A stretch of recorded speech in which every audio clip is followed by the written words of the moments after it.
Hi everyone! Welcome to my channel, and for today's video ay magluluto tayo ng champorado na may inihaw na tuyo.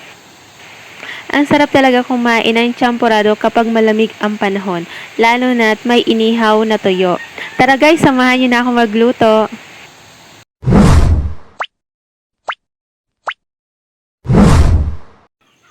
Gagamit tayo dito guys ng malagkit na bigas. Hugasan natin ito ng 2 beses at lagyan ng tubig at lutuin sa katamtamang apoy lamang.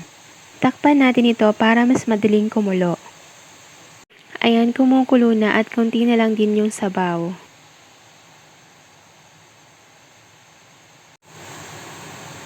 Sa part na to halos wala ng sabaw, ilagay na natin ang pangalawang piga ng gata.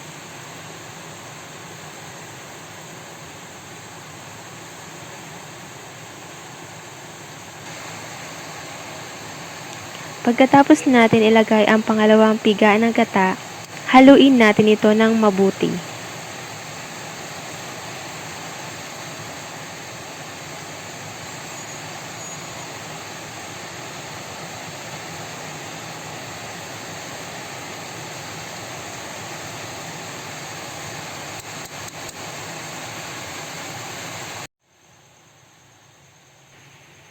Lagyan din natin ito ng dahon ng pandan.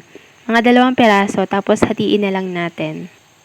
Kung wala kayo ng dahon ng pandan, okay lang din na wala. Optional lang to guys.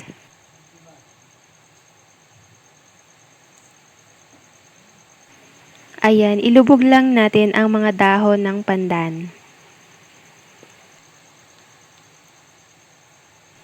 Ang dahon ng pandan kasi ay nagbibigay ng bango sa ating malagkit na bigas.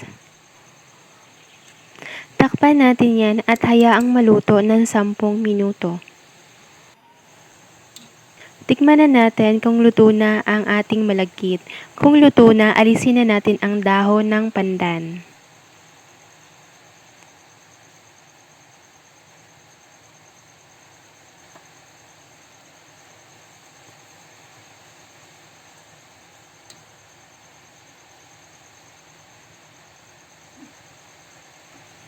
Pagkatapos natin alisin lahat ng dahon ng pandan, ilagay na natin ang kakang gata. Ito yung unang piga. Maglagay na rin tayo ng wash sugar.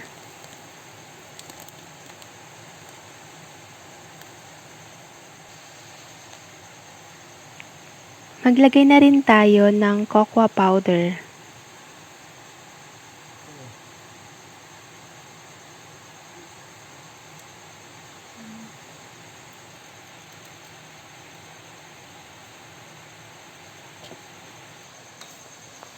At haluin natin ito ng mabuti.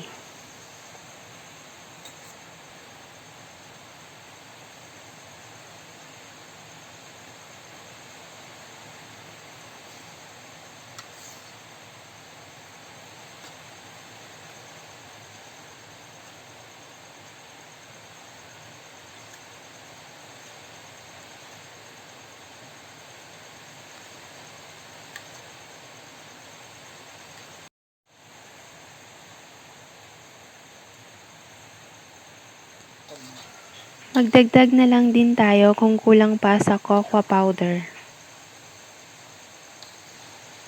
Haluin lang natin ito ng mabuti.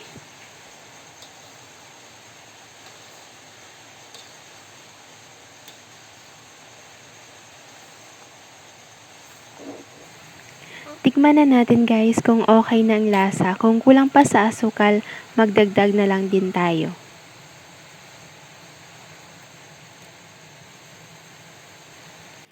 Pagkatapos natin magluto ng champorado, mag-ihaw naman tayo ng tuyo. Ito ang best partner ng champorado.